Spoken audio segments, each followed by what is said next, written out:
Chilli chips ஊடகத்தினால 3 திரைப்படங்கள் தயாரித்திருக்கிறோம்.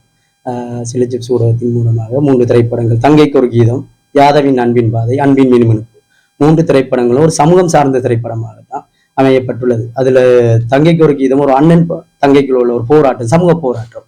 இப்ப சீதனங்கள் அப்படி நிறைய பிரச்சனைகளால ஒரு அப்பாவை இழந்த ஒரு அண்ணன் வீட்டுக்கு தலைமைத்துவம் இருந்தா அந்த தலைமைத்துவம் எப்படி இருக்கும், அப்படியான ஒரு சிக்கலை எப்படி முகம் கொடுக்குறாருங்கிற ஒரு விஷயத்தை கருவை சுமந்து வருது. அது மாதிரி யாதவின் அன்பின் பாதை ஒரு ஹேண்டிகேப், கால் இயலாதவரால் சமூகத்துல இப்ப பொதுவான இடங்கள்ல போய் அவர் சந்திக்கிற முகம் கொடுக்குற விஷயங்கள், எவ்வளவு விஷயங்கள்ல ஒதுக்கப்படுறாங்க, அப்படியான விஷயங்களை கொண்டு வருகிறது. அதே மாதிரி அன்பின் மினுமினுப்பு, யுத்த காலகட்டத்துல ஒரு கணவனை இழந்த ஒரு மனைவி ஒரு பெண் குழந்தையோட சமூகத்துல வாழலி எவ்வளவு பிரச்சனைகளுக்கு முகம் கொடுக்கணும், அதை எப்படி முகம் கொடுத்து தன்னுடைய பிள்ளையை ஒரு நல்ல நிலைமையை கொண்டு வரணும் என்று எவ்வளவு போராட்டம்ங்கிற விஷயத்தை கொண்டு வருது. இப்படியான 3 நல்ல சமூக கருத்து உள்ள படங்களை தான் எதிர்வரும் நவம்பர் மாதம் 2ஆம் தேதி விஜயா திரையரங்குல 4 மணிக்கு திரையிடறதுக்கு தயாராகியுள்ளோம். இதுல 2 திரைப்படங்கள்ல தயாரிப்பு, 3 திரைப்படங்களையும் தயாரிப்பு நிர்வாகியாகும். தங்கைக்கு ஒரு கீதம் திரைப்படத்தில் நான் ஒரு மெயின் லீட் அண்ணன் பாத்திரம் எடுத்து செய்திருக்கிறேன். இப்ப தவிர்க்க முடியாத ஒரு காரணத்தினால தங்கைக்கு ஒரு கீதத்தின் டைரக்டர் வர கிடைக்கல. தங்கைக்கு ஒரு கீதத்தின் டைரக்டர் கணேசன் புஷ்பகாந்த் அவர்கள் தான் இயக்குனர். அதுல மியூசிக் டைரக்டரா சங்கர்ஜன் செஞ்சிருக்கிறாரு. 2 திரைப்படங்களுக்கு மியூசிக் டைரக்டர் சங்கர்ஜன், ஒரு திரைப்படத்துக்கு கிசான் மியூசிக் டைரக்டராக செஞ்சிருக்கிறாங்க. அவங்க அறிமுகப்படுத்திக்குவாங்க. அன்பின் மினுமினுப்புன்ற திரைப்படத்துல இயக்குனர் நான். இப்ப ப்ரொடக்ஷன் இம்ரானா சொன்ன போல 3 திரைப்படம் நவம்பர் 2ஆம் தேதி விஜயா திரையரங்குல ரிலீஸ் பண்ணியிருக்கோம். ஸோ 3 திரைப்படத்திலையும் அன்பின் மினுமினுப்புன்னு சொல்ற திரைப்படம் இப்ப நான் என்ன ஒரு இயக்குனரா முதல் படைப்பு. அந்த முதல் படைப்புக்கான ஒரு சான்ஸை தந்தவர் ப்ரொடியூசர் விஷ்ணுஜன் அண்ணா. விஷ்ணுஜன் அண்ணாக்கும் இம்ரான் அண்ணாக்கும் நான் நன்றி கூறதுக்கு பெரிய ஒரு கடமைப்பட்டிருக்கிறேன். ஏண்டா இப்ப ஒரு இளம் வயதுல இருக்கிற ஒரு இயக்குனர்களை மேல கொண்டு வரணும், அவங்களோட படைப்புகள் அவங்களோட சிந்தனைகளை வெளியே ஒரு படைப்பா வெளியே தெரியப்படுத்தணும்னு சொல்றதுக்கு சப்போர்ட் பண்ற வீதம் இங்க குறைவு. ஏதோ ஒரு கதையை எடுத்துட்டு போனா அதுக்கு பண ரீதியான பிரச்சனைகளோ இல்ல நடிகர்கள் எடுக்கிற இருக்கிற பிரச்சனைகள் கூட. அந்த பிரச்சனைகளுக்காக சில கதை எழுதிட்டு அதை எப்படி மூவ் பண்றேன்னு தெரியாம அப்படியே அடங்கி போயிடுவாங்க.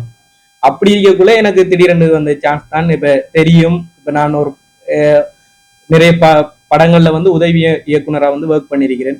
அப்படி இருக்கக்குள்ள இன்னும் இயக்குனராக நீ ஏன் வரல, உன்கிட்ட இருக்கிற கதையை ஏன் வெளிப்படுத்தல, அதை நீ சொல்லு என்று சொல்லி எனக்கு ஒரு சின்ன ஒரு வாய்ப்பு தந்தவர் விஷ்ணுஜன் அண்ணா. அப்படிதான் இந்த படம் அன்பின் மினுமினுப்புன்றது ஸ்டார்ட் ஆயிடுச்சு. வணக்கம், நான் இயக்குனர் கிஷான். ஆனா அதாவது யாதவின் அன்பின் பாதை அந்த திரைப்படத்துல நான் ஒரு இசையமைப்பாளராக பணியாற்றி இருக்கிறேன். இசையமைப்பாளரா இங்க நிறைய பேர் நல்ல மியூசிக் டைரக்டர்ஸ் எல்லாம் இருக்கிறாங்க. உதாரணமா சொல்லணும்னா தம்பி சங்கர்ஜன் எல்லாம் இருக்குது இங்க பக்கத்துலேயே. அதனால இந்த படத்தை பத்தி பேசலாம் அப்படின்னு நினைக்கிறேன். யாதவின் அன்பின் பாதை ஜனா மகேந்திரன் அவருடைய இயக்கத்துல உருவாயினது. இந்த படம் முழுக்க முழுக்க பெரிகள் பகுதியை மையமாக கொண்டு எடுக்கப்பட்ட ஒரு திரைப்படம். இதுல மெயின் கேரக்டரா நடிச்சிருக்கிறது குஜேந்தன். நிறைய பேர் நடிச்சிருக்கிறாங்க, நிறைய பேர் அந்த படத்துல. அதே சமயத்துல இந்த படத்துடைய சினிமாட்டோகிராஃபரா ஆர்ஜே நிலு ஒர்க் பண்ணியிருக்காங்க.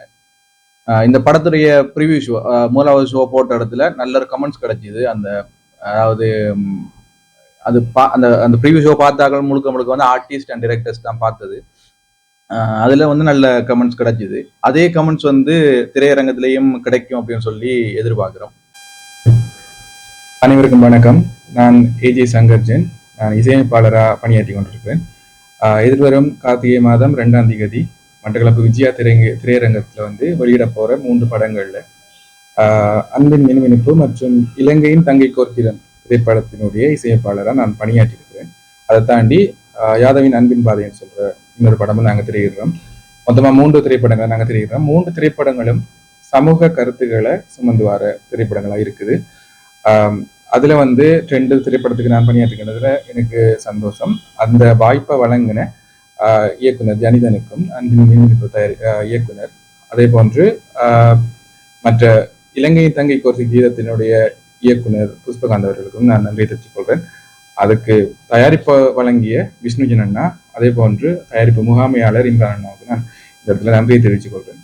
நீங்க இந்த படத்தை எங்களுக்கு வந்து பார்த்தா மட்டும்தான் நாங்க அடுத்த கட்டம் இந்த எங்களுக்குள்ள இருக்கிற பிரச்சனைகள் இந்த படங்கள் மூலமா நாங்க வெளிப்படுத்த முடியும். ஸோ அதுக்காக தான் நாங்க கேட்டுக்கொள்றோம்.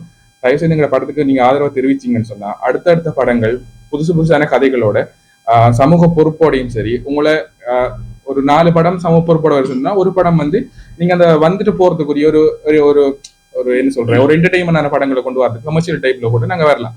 ஸோ அது நீங்க தார ஆதரவுலாம் எங்களுக்கு அது அமைஞ்சிருக்கு. ஸோ எங்களோட படத்தை கட்டாயம் வந்து பார்த்து உங்களை ஆதரவை தெரிவிங்க. அதோட கட்டாயம் வந்து இது இப்ப உதாரணத்துக்கு ஒரு சொன்ன மாதிரி இவருக்கு அது முதலாவது படமா இருந்தா நீங்க அந்த படத்துல இருக்கிற இந்த படத்துல இவர் இவ்வளவு இந்த விஷயம் செஞ்சிருக்காரு, இந்த விஷயம் நீங்க கொஞ்சம் அப்டேட் பண்ணுங்க அப்படின்னு சொன்னா தானே அவர் அடுத்த படம் எடுக்கக்குள்ள அந்த படத்தை அவர் எழுதக்குள்ளேயே அவர் வந்து ஓகே இதுல நம்ம போன முறை இதுல பிளவிட்டு இருந்தா நம்ம இன்னும் கொஞ்சம் இதை ஏதாச்சும் செஞ்சு கொள்ளலாம்னு சொல்லி அடுத்தடுத்து அவர் அப்டேட் ஆக ஒரு வாய்ப்பா இருக்கும். ஸோ நீங்க கட்டாயம் வந்து நாங்க எடுக்கிற படங்களை நீங்க குறைகளை சுட்டி காட்டக்குள்ள நாங்க அடுத்தடுத்த படங்களை வந்து நாங்க மேல் கொண்டு வரதுக்கு எங்களுக்கு உதவியா இருக்கும். கட்டாயம் எங்களோட சினிமாவுக்கு சப்போர்ட் பண்ணுங்க. நன்றி.